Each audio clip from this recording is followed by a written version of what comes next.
NEET UG 2024 को रद्द कर फिर से परीक्षा किए जाने की मांग वाली याचिका पर 13 जून को सुनवाई हुई।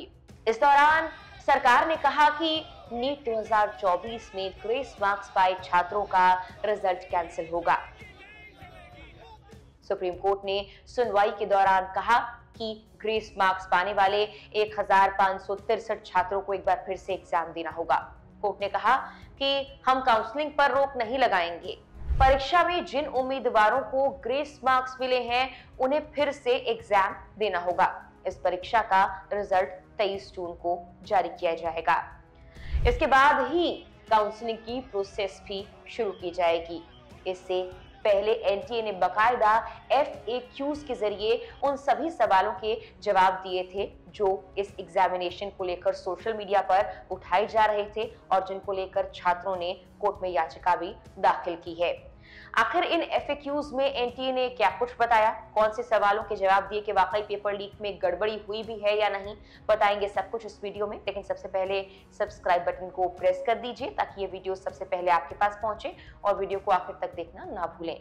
नमस्कार, मेरा नाम है मेघना सचदेवा, आप मुझे देख रहे हैं लोकमत हिंदी पर। 4 जून को नीट यूजी 2024 के रिजल्ट्स की घोषणा हुई। इसके बाद से छात्रों ने परीक्षा में गड़बड़ी का आरोप लगाया था। मामला कोर्ट तक पहुंच गया। हालांकि एनटीए ने यह बताया कि आखिर क्यों परीक्षा में गड़बड़ी के आरोप बेबुनियाद हैं।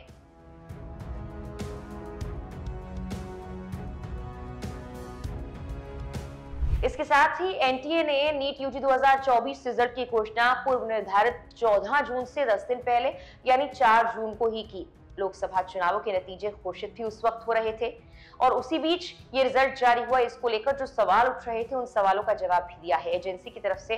इस पर कहा गया कि परीक्षा चाहे सीबीटी मोड में हो, ऑनलाइन हो या फिर पेपर मोड में ही क्यों ना हो, यानी कि ऑफलाइन हो, नतीजों की घोषणा 1 महीने के अंदर ही की जाती है। एनटीए ने यह बताया कि निर्धारित तारीख से पहले परिणाम जारी करने का उद्देश्य है कि उम्मीदवारों के हित में दाखिले के लिए काउंसलिंग की प्रोसेस जल्दी शुरू हो पाए। इसके अलावा भी कई सवालों का जवाब एनटीए ने दिया है। ये वही सवाल है जो सोशल मीडिया पर उठाए जा रहे हैं। इन सवालों का जवाब देते हुए एनटीए ने बताया कि नीट यूजी 2024 के अभ्यर्थियों द्वारा कुछ केंद्रों पर एग्जाम के दौरान उनका वक्त बर्बाद होने के चलते उच्च न्यायालयों के सामने कुछ याचिकाएं दायर की गई थी।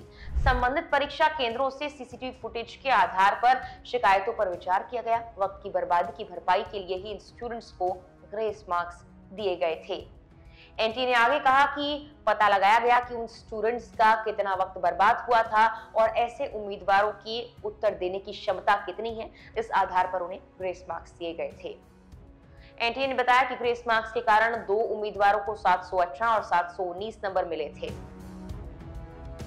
नीट यूजी की एक अभ्यर्थी के वायरल वीडियो के संबंध में, जिसमें नीट यूजी 2024 के स्कोरिंग में गड़बड़ियों का दावा किया गया था और फटी हुई OMR आंसर शीट एनटीए की ओर से मिलने के बारे में कहा गया। इस पर भी कहा कि कोई फटी हुई OMR आंसर शीट एनटीए के आधिकारिक आईडी से भेजी ही नहीं गई थी।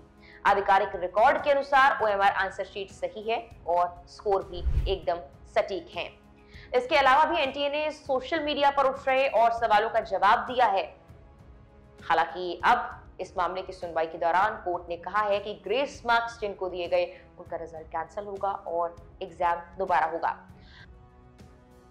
बता दें कि 11 जून को भी एक याचिका पर सुनवाई सुप्रीम कोर्ट ने की थी और सर्वोच्च न्यायालय के न्यायाधीशों न्यायमूर्ति विक्रमनाथ और न्यायमूर्ति एहसानुद्दीन अमानुल्लाह की वेकेशन बेंच ने नीट यूजी काउंसलिंग 2024 पर रोक लगाने से इनकार कर दिया था। परीक्षा रद्द करने और फिर से आयोजन की ही मांग वाली इस याचिका पर अब 8 जुलाई 2024 को अगली सुनवाई होनी है।